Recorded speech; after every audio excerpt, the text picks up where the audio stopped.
This video is on the probability density function normal curve. The probability density function normal curve is equal to 1 divided by the standard deviation times the square root of 2 pi times e raised to the -1/2 times the quantity x minus the mean divided by the standard deviation squared. The normal curve is completely determined by the mean and standard deviation. Here we see a calculator screenshot of 3 normal curves. The normal curve has the following characteristics. The curve has a peak at x equal to the mean. The curve is symmetric with respect to the vertical line x equal to the mean. The curve always lies above the x-axis but approaches the x-axis as x extends indefinitely in either direction. The area under the curve is 1. Any normal curve's area for one standard deviation is 68.27%. As shown on the calculator, the area for 2 standard deviations is 95.45%. Let's look at our calculator and show 3 standard deviations, which turns out to be 99.73%. We are using the default function app. If we press start, it takes us to the Symbolic View page. Since we're looking at only the red graph of the normal distribution, we're looking at the translation of x minus 1. If we hit the plot key, we see our original functions with no area shown. Since the function is translated, we will go from -2 to 4 to show 3 deviations. Press Menu, Function, Signed Area. Press the Go To, -2, OK. Press OK again. Go to 4, OK. To see the area, press OK again. The area is 99.73%. Let's go back to Onenote and look at some of our calculator screenshots. The screenshot on the left shows 3 normal curves. The screenshot on the right shows us working in the CAS view. The easiest way to look at the graph is to use the normal LD function with one parameter x. We can also look at it with the actual formula with the standard deviation set to 1 and the mean set to 0.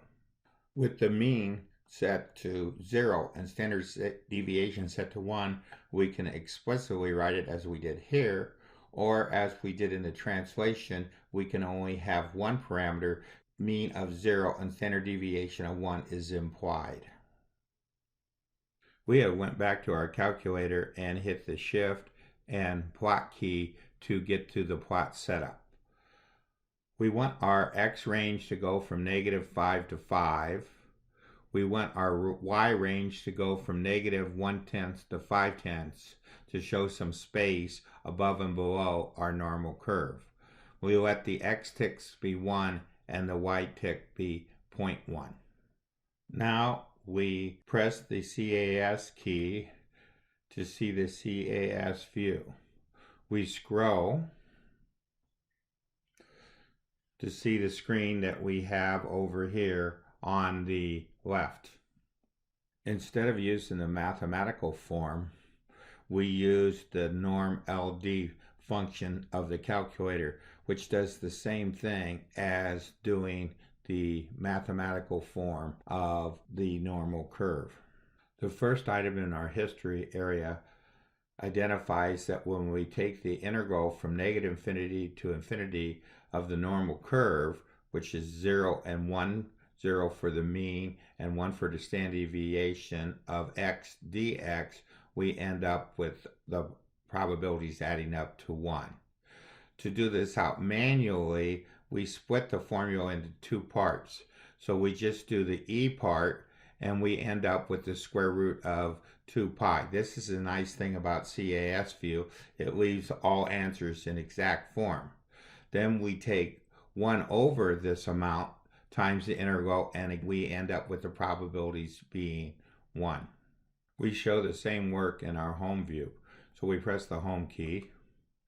We see the same statements we have copied over from our CAS view.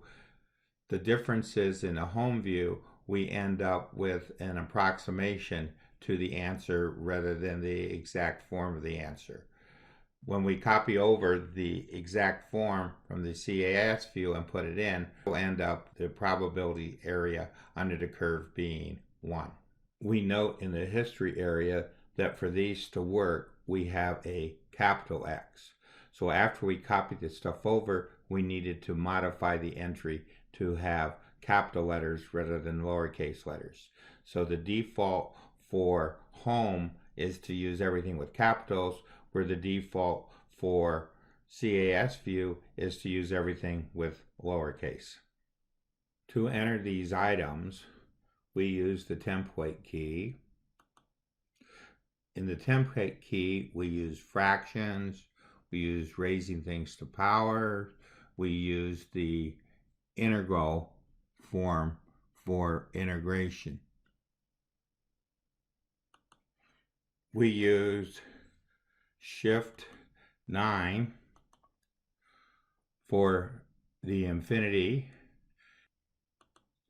We use Shift 3 for pi, and Shift ln for e to the x. To enter normal density, normal D, press the toolbox key.